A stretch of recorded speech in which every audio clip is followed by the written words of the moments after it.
Hello students, अब हम पढ़ने वाले हैं चरक संहिता का चैप्टर 6 विच इज़ तस्य शीतीय अध्याय। इस चैप्टर में ऋतु के बारे में बताया गया है। जैसे कि हमने अष्टांग में पढ़ा था Uttarayan which is also known as आदान काल। इसमें सन डोमिनेंट होता है, तो इसकी ट्रिक हमने पढ़ी थी शिव ग शिशिर वसंत ग्रीष्म।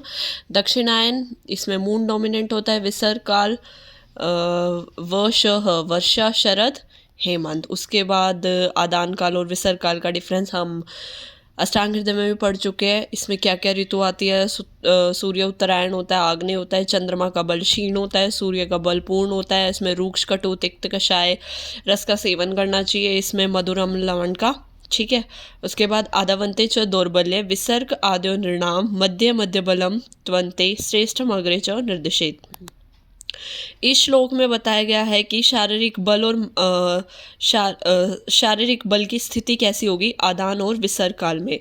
विसर्ग काल के आदि मतलब शुरू में और आदान काल के अंत में मनुष्य का बल दुर्बल होगा। इससे आप क्या समझते हो? जैसे विसर्ग काल का आदि मतलब शिशिर स्टार्टिंग, और आदान काल का अंत, इन दोनों में मनुष्यों में दुर्बलता होगी। विसर्ग काल का मध्य और आदान काल का मध्य, इसमें मध्य बल होगा। विसर्ग काल का अंत, ठीक है, ये विसर्ग काल का अंत क्या हुआ हमारा? हेमंत ऋतु, ठीक है। और आदान काल के आदि मतलब स्टार्ट में, इसमें क्या होगा? बल श्रेष्ठ होगा। इन दोनों में बल हुआ श्रेष्ठ। और फिर हमने पढ़ा था मध्य, इन दोनों के मध्य में वसंत और शरद में, विसर्ग के मध्य में और आदान के मध्य में बल कैसा होगा? मध्यम। और विसर्ग के आदि मतलब शुरू में, और आदान काल के अंत में, इसमें हमारा बल कैसा होगा? दुर्बल, ठीक है। ये हमारा कंसेप्ट है, ये इंपॉर्टेंट है। आपको श्लोक भी दे सकते हैं, एक्सप्लेन 5 मार्क में दे सकते हैं ये, तो आपको ये एक्सप्लेन करना है, ठीक है। उसके बाद इसमें हमारी आ जाती है षड ऋतुचर्या। 10 मार्क में आपसे क्वेश्चन पूछा जा सकता है तुषार काल की ऋतु को एक्सप्लेन करो, तो तुषार काल की ऋतु हेमंत ऋतु होती है 10 मार्क्स में। ये हमने सेम अष्टांग हृदय में भी पढ़ा है, आप ये भी ऐड कर सकते हो और वो भी ऐड कर सकते हो। डाइजेस्टिव पावर, गुड स्ट्रेंथ, बलवान जठराग्नि होगी, स्निग्ध पदार्थ, अम्ल लवण रस वाले, ये सब हमें कंज्यूम करने चाहिए। काउ मिल्क से बनी हुई चीज़ें, cane juice, fat oil, new rice, hot water, ये सब हमें लेनी चाहिए। रोग उत्पत्ति नहीं होती इससे। अभ्यंग करना चाहिए, उपटन करना चाहिए, application of oil on head, जिंताक स्वेद, उष्ण गर्भगृह, हैवी और वार्म क्लॉथ्स का यूज़ करना चाहिए। One should not expose himself to cold waves, one should avoid food and drink which are light, one should do sexual intercourse during हेमंत ऋतु। उसके बाद शिशिर ऋतु ऑलमोस्ट सेम रहती है हेमंत ऋतु जैसी, बस इसमें इन रस का सेवन नहीं करना चाहिए, जो फूड लाइट और वातवर्धक उनका सेवन नहीं करना चाहिए, कोल्ड ड्रिंक अवॉइड करनी चाहिए। कफ बढ़ता है तो वसंत में हमें वमन कराना चाहिए, इसकी नेक्स्ट ऋतु में, ठीक है। उसके बाद है वसंत ऋतु। इसमें क्वेश्चन आ सकता है एक्सप्लेन कुसुम आगमे ऋतु। तो कुसुम आगमे ऋतु वसंत ऋतु होती है, पुष्प आ जाते हैं जिस ऋतु में, वसंत ऋतु होती है। एग्जाम में आपसे पूछा जा सकता है कि ऐसी कौन सी ऋतु है? गुर्व अम्ल स्निग्ध मधुरम दिवा स्वप्न च वर्जेत। इसमें दिवा स्वप्न वर्जेत होता है। ऐसी कौन सी ऋतु है जिसमें दिवा स्वप्न का इंडिकेशन बोला गया है? तो वो ग्रीष्म ऋतु है, ठीक है। फिर उसके बारे में हमें क्या क्या सेवन करना चाहिए, दिन में नहीं शयन करना चाहिए, यही सब लिखा हुआ है। व्यायाम, उपटन, धूमपान, अंजन, मलमूत्र के त्याग के बाद गुनगुने जल का प्रयोग करना चाहिए। चंदन और अगरू का लेप करना चाहिए। जो गेहूँ, खरगोश, काला हिरन, लाव, इनके मांस का भोजन करना चाहिए। और उसके बाद ये आ सकता है, आपसे पूछ सकते हैं सुख अम्बुना शौच विधि शीलियत कुसुमाग में। तो मतलब क्या है इसमें? Excretory orifice should be regularly washed with lukewarm water.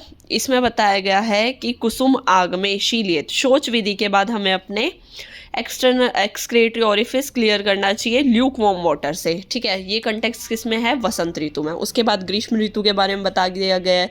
ठंडे वीर्य वाले द्रव्य यूज़ करना चाहिए। शुगर, मंद अलॉन्ग विद मंद शुगर, ये सब हमें यूज़ करने चाहिए। शाली चावल का यूज़ करना चाहिए।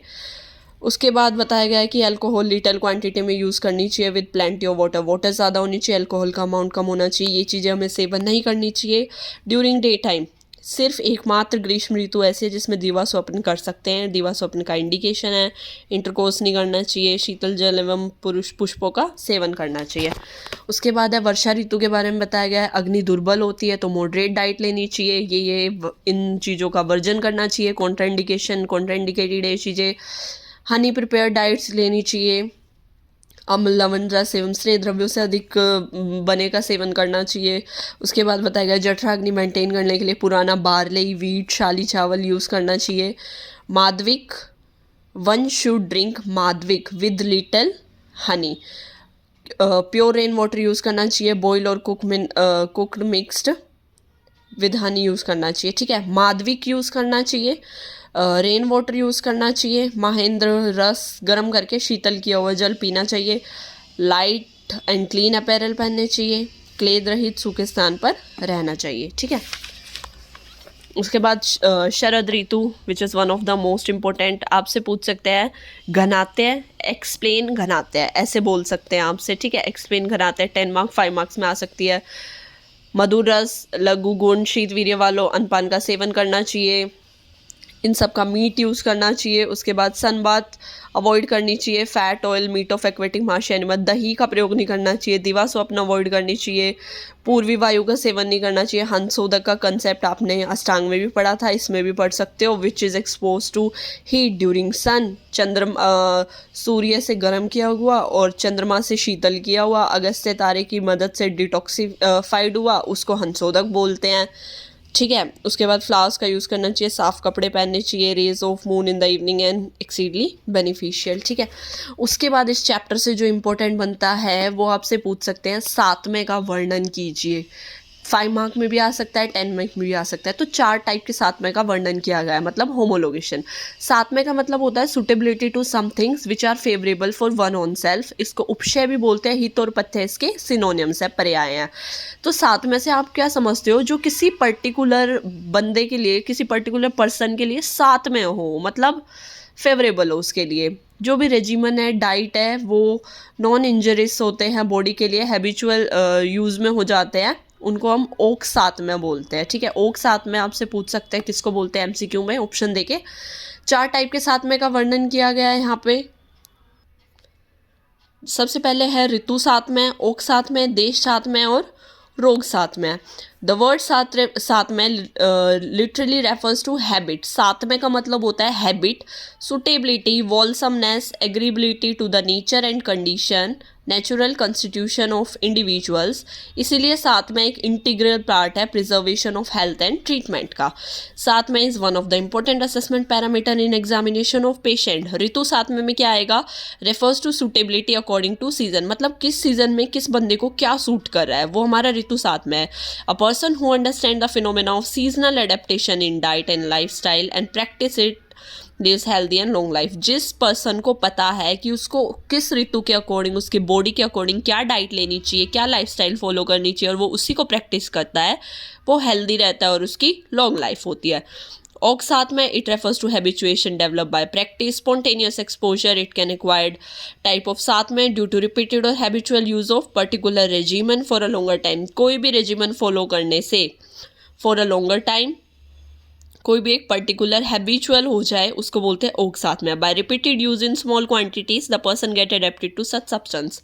ठीक है, मान लो आप कोई चीज़ खा रहे हो छोटी छोटी क्वांटिटी, मतलब धीरे धीरे क्वांटिटी में, फिर एक टाइम ऐसा आएगा वो आपको साथ में हो जाएगी, सूट करने लग जाएगी, तो आपकी बॉडी उसके लिए अडेप्ट हो गई है, उस सब्सटेंस के लिए, या कुछ काम कर रहे हो तो उसके लिए। ठीक है, उसके बाद है देश सातवें के बारे में बताया गया, refers to suitability and adaptation in a particular geographical area. इसके एग्जांपल दिए गए हैं, जैसे कि फूड आइटम जो एरिड एरिया में ग्रो करते हैं वो लाइट टू डाइजेस्ट होते हैं, और जो मार्शी एरिया में ग्रो करते हैं वो हैवी टू डाइजेस्ट होते हैं। जो पीपल सिंध रीजन में रहते हैं, सिंध देश में, which are customers to intake of milk. ठीक है, उसके बाद जो पश्चिमी रीजन से रहते हैं, which are use to habitual to fish खाते हैं वो लोग। ठीक है, उसके बाद है रोग साथ में, रेफर्स टू वोलसम फॉर और specially effective in a particular disease condition.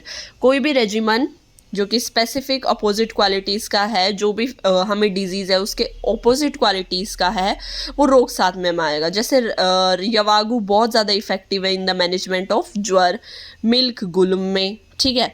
तो साथ में एक इम्पॉर्टेंट कंपोनेंट है फॉर एग्जामिनेशन ऑफ पेशेंट। आपसे 10 मार्क्स में पूछा जा सकता है, ऋतु से क्वेश्चन आ सकता है, यही बनता है इस चैप्टर से, ठीक है। Thank you.